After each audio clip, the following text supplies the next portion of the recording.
Vamos entrar agora num assunto um tanto quanto difícil até de você compreender, porque é dividido em vários subtemas, mas nós teremos que vê-lo aqui, que é a habilitação, tá? Como ocorre a fase de habilitação nas licitações. Começando, a primeira habilitação que é feita é a habilitação jurídica. E essa é de longe a mais simples. A habilitação jurídica é simplesmente para mostrar que aquela pessoa física, se for o caso de uma pessoa física concorrendo, aquela pessoa física tem seus documentos e é uma pessoa apta a se obrigar na esfera civil. Só isso. E se for uma pessoa jurídica, é só para demonstrar que aquela pessoa jurídica está devidamente constituída e também pode ser sujeito de direitos e obrigações na esfera civil. Olha só, a habilitação jurídica exige a comprovação de que o licitante foi regularmente constituído, nos casos das pessoas jurídicas, e que possui capacidade para contrair direitos e obrigações. A lei traz lá alguns documentos para a comprovação dessa habilitação jurídica. Eu não trouxe aqui para não ficar absurdamente maçante o nosso estudo, tá? Sobre habilitação jurídica, você memoriza isso. Serve para demonstrar que aquela pessoa é apta para contrair direitos e obrigações e, se for no caso de uma pessoa jurídica, que ele está regularmente constituída. Ok. Depois nós temos a habilitação técnica. E olha só, na habilitação técnica, o licitante deve demonstrar que possui aptidão técnica para executar o objeto contratual. Para tanto, deverá ser exigido, por exemplo, registro da entidade profissional competente, comprovação do licitante de possuir em seu quadro permanente profissional detentor de atestado de responsabilidade técnica por execução de obra ou serviço de características semelhantes ao objeto da licitação, atestados fornecidos por outras empresas de que o licitante já forneceu bens de características e quantidades semelhantes ao objeto licitado e etc.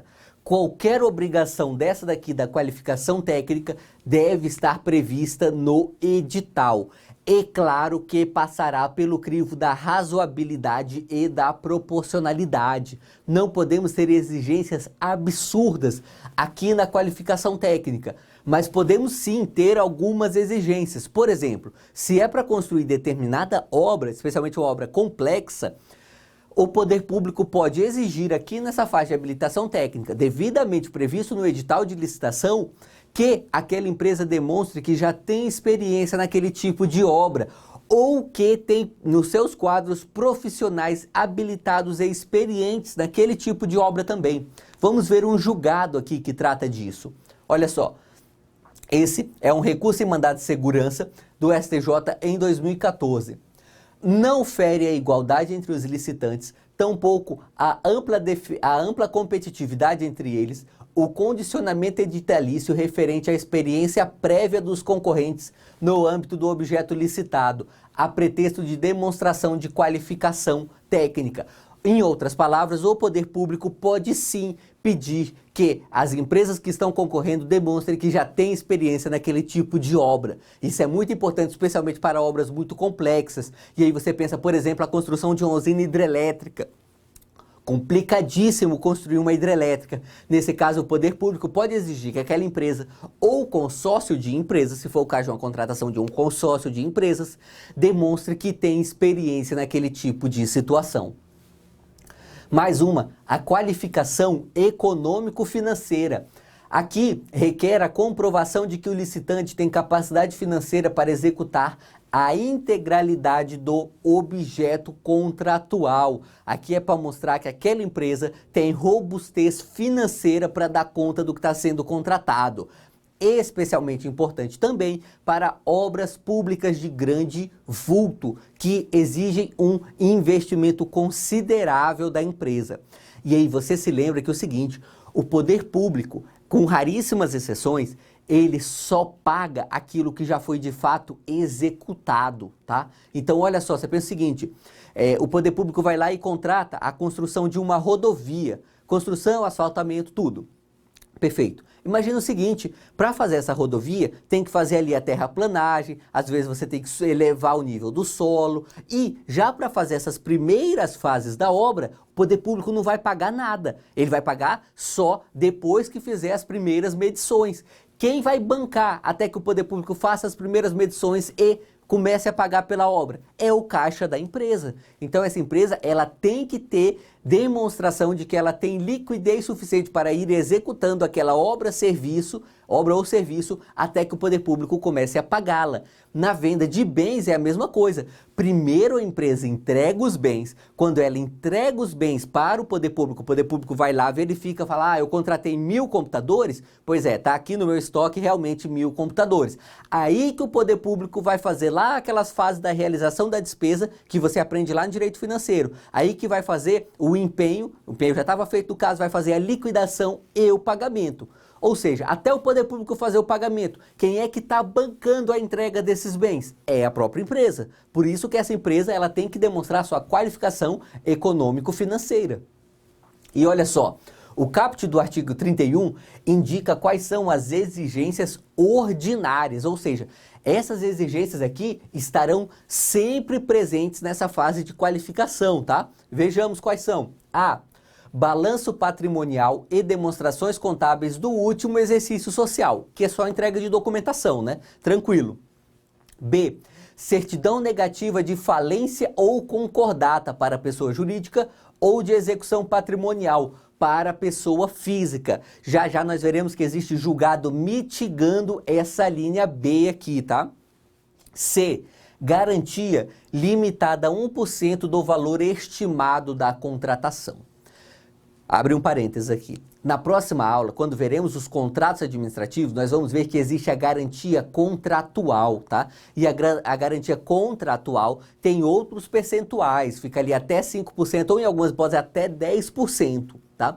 Essa garantia de 1% aqui, ela não é uma garantia para assinar o contrato, é uma garantia para conseguir a habilitação na licitação, tá? São diferentes. Essa garantia aqui, ela ocorre antes, ela é uma garantia para a própria empresa poder participar da licitação. Já tem que apresentar essa garantia aqui, que é limitada a 1%. E olha só aqui o julgado que eu falei, bem recente, tá? 2018. Sociedade empresária em recuperação judicial pode participar de licitação, desde que demonstre da fase de habilitação a sua viabilidade econômica, ou seja, essa exigência de certidão negativa de falência ou concordata foi mitigada pelo STJ. Então, se na sua prova cair uma questão assim, conforme a Lei 8666, a empresa tem que apresentar certidão negativa de falência, ou concordata aqui, que claro, nós entendemos atualmente, a concordata ela não existe atualmente, só em algum eventual processo muito antigo, que ainda esteja discutido as regras antigas, mas desde 2005 nós falamos em recuperação judicial, tá? Então nós lemos aqui como recuperação judicial também. E o STJ entendeu que, em caso de recuperação judicial, pode participar sim da licitação, tá? Então, se cair na sua prova falando que a lei fala que em falência ou concordata você vai marcar certo, e se cair que o STJ mitiga esse entendimento para aceitar as empresas em recuperação judicial, você marca certo também. Vamos lá, fora essas exigências ordinárias, nós temos as que a doutrina chama de exigências suplementares, tá? Que estão aqui no artigo 31, parágrafo 2º, que nem sempre estão presentes e que o poder público deve justificar quando as cobra. E são exigência de capital mínimo da empresa ou patrimônio líquido mínimo, aqui limitada a 10% do valor da contratação. Lembrando que esse patrimônio líquido é todos os ativos da empresa diminuídos, subtraídos dos passivos da empresa. Então, olha só, se determinada empresa tem ativos, e aí ativos a gente vai considerar o que a empresa tem a receber, o patrimônio mobiliário e imobiliário dessa empresa, enfim. Quando a gente soma os ativos, ela tem lá 10 milhões de reais. Aí a gente vê as dívidas, a empresa deve 6 milhões de reais. Então o patrimônio líquido dela, nesse meu exemplo, será 4 milhões, tá? É ativos menos passivos. E aí, nesse caso, a exigência máxima que pode ter para habilitação é que esse patrimônio líquido seja de 10% do valor da contratação. Podemos ter também as garantias previstas no parágrafo 1º do artigo 56. Quais são? Caução em dinheiro ou em títulos da dívida pública, seguro-garantia ou fiança bancária, tá? Ou seja, o edital de licitação também pode prever que na fase da habilitação econômica financeira, a empresa seja compelida a apresentar uma dessas formas de garantia aqui, além dessa garantia de 1% que nós vimos aqui. Perfeito? Vamos lá. Súmula 275 do TCU. Interessante essa súmula para a gente ver que são alternativas essas três exigências aqui, das exigências suplementares. Ou seja, pede-se uma ou outra. Olha só. Súmula 275 do TCU. Para fins de qualificação econômico-financeira, a administração pode exigir das licitantes, de forma não cumulativa, capital social mínimo, patrimônio líquido mínimo ou garantias que assegurem o adimplemento do contrato a ser celebrado, no caso de compras para entrega futura e de execução de obras e serviços. Tá? Então, em todos esses casos aqui, compra para entrega futura, obra ou serviço, podemos sim ter essas exigências suplementares, porém de forma não cumulativa. É isso que entende o TCU. E mais uma forma de habilitação aqui é a regularidade fiscal e trabalhista. Impõe ao licitante a comprovação de sua situação regular com o fisco, incluída a regularidade com a Seguridade Social. No mais, os licitantes devem comprovar a regularidade trabalhista por meio da apresentação de certidão negativa de débitos trabalhistas. E aí aqui nós também temos uma súmula do TCU para analisar. Lembrando a você que em licitações e contratos cai de fato entendimentos do TCU na prova, tá? Eu não trago aqui só a título de curiosidade, não. Nesse assunto o TCU é de fato importante. São dois assuntos em que o TCU é muito importante: licitações e contratos e regime jurídico dos servidores públicos, especialmente dos servidores federais, obviamente, tá? Então, nesses dois assuntos teremos muitos entendimentos do TCU para analisar. Esse aqui é um deles, súmula 283 do TCU.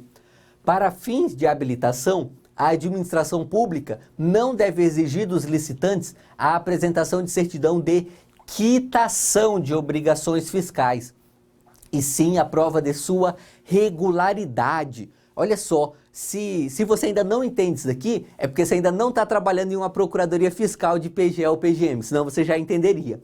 É o seguinte, a regularidade fiscal, ela é demonstrada com aquela certidão que às vezes tem aquele nomezinho interessante, que é a certidão positiva com efeitos de negativa. O que isso quer dizer? Às vezes aquela empresa até tem uma dívida fiscal com o Estado, mas essa dívida não é exigível naquele momento. Por exemplo, imagine que essa empresa ganhou uma liminar em mandado de segurança suspendendo a cobrança daquele débito. Nesse caso, a pessoa física ou jurídica aí, continua tendo um débito com a Fazenda Pública?